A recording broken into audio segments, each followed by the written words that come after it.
देश के 77वें गणतंत्र दिवस के अवसर पर इस्लामपुर हाई स्कूल मैदान में भव्य समारोह का आयोजन किया गया। इस अवसर पर इस्लामपुर की अनुमंडल अधिकारी अंकिता अग्रवाल ने राष्ट्रीय ध्वज फहराया और परेड की सलामी ली। हर वर्ष की तरह इस वर्ष भी 26 जनवरी को भव्य परेड आयोजित की गई, जिसमें इस्लामपुर पुलिस जिला की पुलिस बल, फायर ब्रिगेड, एनसीसी कैडेट, विभिन्न स्कूल, कॉलेज और स्वयंसेवी संगठनों ने भाग लिया। अनुमंडल अधिकारी अंकिता अग्रवाल ने उपस्थित जनसमूह को संबोधित करते हुए देशवासियों को गणतंत्र दिवस की शुभकामनाएं दी और संविधान के मूल्यों पर चलने का संदेश दिया। इस दौरान गुब्बारे और सफेद कबूतर उड़ाकर शांति का संदेश दिया गया और अमर जवान ज्योति पर पुष्पांजलि अर्पित कर शहीदों को श्रद्धांजलि दी गई। कार्यक्रम में विभिन्न स्कूल और कॉलेजों के छात्र छात्राओं द्वारा रंगारंग संस्कृति प्रस्तुतियां भी दी गई, जिसने सभी का मन मोह लिया।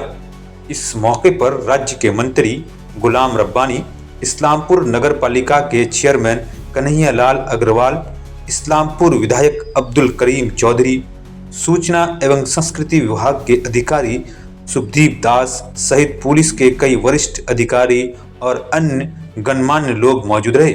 पूरे कार्यक्रम के दौरान देशभक्ति का माहौल बना रहा और इस्लामपुर में गणतंत्र दिवस का वर्ष हर्षोल्लास के साथ मनाया गया। आज के दिन की विशेषভাবে গুরুত্বপূর্ণ। 1930 সালে আজকের দিনে पंडित जवाहरलाल नेहरू पंजाब প্রদেশে রাবি নদীর তীরে প্রথমবার ভারতের এই পতাকা উত্তোলন করে পূর্ণ স্বরাজের দাবি জানিয়েছিলেন। আবার 1950 সালে আজকের দিনে ভারতবর্ষের সংবিধান কার্যকর হয়েছিল। তাই আজকে এই দিনটি প্রশাসন এবং সকল ভারতবাসীদের কাছে খুবই গর্বের। প্রতি বছর এই দিনে আমরা দেশের মানুষের জন্য আরো ভালো কিছু কাজ করার উদ্দেশ্যে নতুন করে শপথ নিই। বিগত এক বছর ধরে আমাদের দেশে ও রাজ্য সরকারের সঙ্গে তাল মিলিয়ে ইসলামপুর মহকুমা প্রশাসনের পক্ষ থেকে প্রচুর উদ্যোগ নেওয়া হয়েছে। তার কয়েকটা আমি এখানে উল্লেখ করতে চাই। প্রথমেই জানাতে চাই, গত বছর আমাদের রাজ্যে শুরু হয়েছে আমাদের পাড়া আমাদের সমাধান প্রকল্প, যেখানে নাগরিকরা নিজেরা ঠিক করছেন যে তাদের এলাকার জন্য কোন কাজটি বেশি প্রয়োজন। এছাড়াও পথশ্রী রাজশ্রী প্রকল্পের মাধ্যমে আমাদের মহকুমাতে ইতিমধ্যে ৬৭ কিলোমিটার থেকে বেশি রাস্তা তৈরির কাজ শুরু হয়েছে, যার ফলে লাভ করবেন আমাদের ৫টি ব্লক এবং ২টি পৌরসভার লোকেরা। আপনারা জানলে খুশি হবেন, বাংলার বাড়ি প্রকল্পের মাধ্যমে আমাদের মহকুমাতে এর মধ্যেই ২২,০০০ থেকে বেশি বাড়ি তৈরির অনুমোদন দেওয়া হয়েছে, যার ফলে অনেক মানুষ উপকৃত হয়েছেন। আপনারা শুনলে আনন্দিত হবেন যে ইলোয়াবাড়ি ইন্ডাস্ট্রিয়াল পার্ক, যা বিগত কয়েক বছর ধরে স্তব্ধ হয়েছিল, গত বছর সেখানে কর্মকাণ্ড শুরু হয়েছে এবং আমি নিশ্চিত যে আগামী দিনে তা আরো বড় আকার ধারণ করবে। এই বিষয়ে আমি ফিটো মার্চেন্ট অ্যাসোসিয়েশন তথা ইসলামপুর সমগ্র ব্যবসায়ী সমাজকে ধন্যবাদ জানাতে চাই। এছাড়াও আমাদের প্রশাসনের উদ্যোগে জ্ঞানালয় প্রকল্পের মাধ্যমে অনেক স্কুলে আমরা স্মার্ট ক্লাসরুম তৈরি করেছি, যার মধ্যে অনেক উল্লেখগুলো হলো ইসলামপুর গার্লস হাই স্কুলের স্মার্ট ক্লাসরুমটি, যেখানে স্মার্ট বোর্ড ছাড়াও টিচিং লার্নিং টুলস ব্যবহার করে রুমটিকে সুন্দর করে সাজানো হয়েছে। আপনারা জানেন এই বছর ইসলামপুরে ডিস্ট্রিক্ট বই মেলা আয়োজিত হয়েছিল।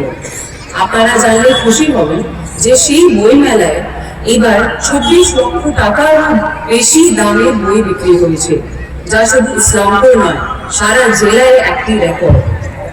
গত এক বছরে আমাদের মহকুমা আর বেশ কিছু মানুষ বিভিন্ন বিষয়ে কৃতি হয়েছে। এই ক্ষেত্রে প্রথমেই বলব নন্দজার আদিবাসী ও তপশিলি বিদ্যালয়ের ছাত্রীদের কথা, যারা সর্বভারতীয় ফুটবল টুর্নামেন্ট সুব্রত কাপের ফাইনালে উঠেছে ও রানার আপ হয়ে আমাদের গর্বিত করেছে। আমি অত্যন্ত আনন্দিত যে তারা আজ এখানে উপস্থিত আছে। আজ আমরা তাদের সম্বর্ধনা দিয়ে গর্বিত করি।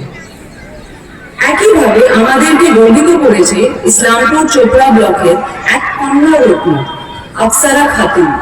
যে প্রায় কোনো ইনফ্রাস্ট্রাকচার ছাড়াই উজবেকিস্তানে আয়োজিত কিক বক্সিং ওয়ার্ল্ড কাপ 2025-এ 2টি ব্রঞ্জ মেডেল জিতেছে। আমরা আজ তাকেও সম্বোধিত করব। মেয়েরা, তোমরা দেখিয়ে দিয়েছো ইচ্ছে থাকলে কিছুই অসম্ভব নয়। আমরা তোমাদের জন্য গর্বিত। এছাড়াও আমি বলবো ইসলামপুর দ্য লিটল ম্যাগাজিনের এডিটর মনোনীতা চক্রবর্তীর কথা, যিনি এইবার পশ্চিমবঙ্গ বাংলা একাডেমির পক্ষ থেকে পশ্চিমবঙ্গ লিটল ম্যাগাজিন অ্যাওয়ার্ড লাভ করে ইসলামপুরকে গর্বিত করেছেন। তাকে আমরা বইমেলার মঞ্চ থেকে সম্বোধিত করেছিলাম।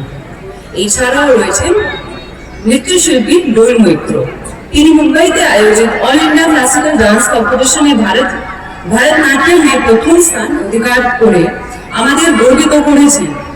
তাকেও আমরা দুর্গাপূজা কার্নিভালের মঞ্চ থেকে সম্বর্ধিত করেছিলাম। আমি বলতে চাই ইসলামপুর একজন বরিষ্ঠ জার্নালিস্ট ও ইসলামপুর প্রেস ক্লাবের সম্পাদক শ্রী মেহেদি হিদায়াতুল্লাহর কথা, যিনি পশ্চিমবঙ্গ শিশু সুরক্ষা কমিশনের পক্ষ থেকে শিশুশ্রী মিডিয়া অ্যাওয়ার্ড 2025-এ সম্মানিত হয়ে আমাদেরকে গর্বিত করেছেন। শেষে আমি এটাই বলতে চাইছি যে প্রশাসনের এবং সরকার সমস্ত উদ্যোগ সফল হবে যদি সাধারণ মানুষ আমাদের পাশে থাকে। তাই আপনাদের কাছে আমাদের অনুরোধ থাকবে যে আপনারা বিগত বছর যেভাবে আমাদের কাছে থাকতেন, আগামী দিনেও আমাদের সমস্ত উদ্যোগে আমাদের পাশে থাকবেন। সকলকে অনেক অনেক ধন্যবাদ, অনেক অনেক অভিনন্দন। জয় হিন্দ, বন্দে মাতরম।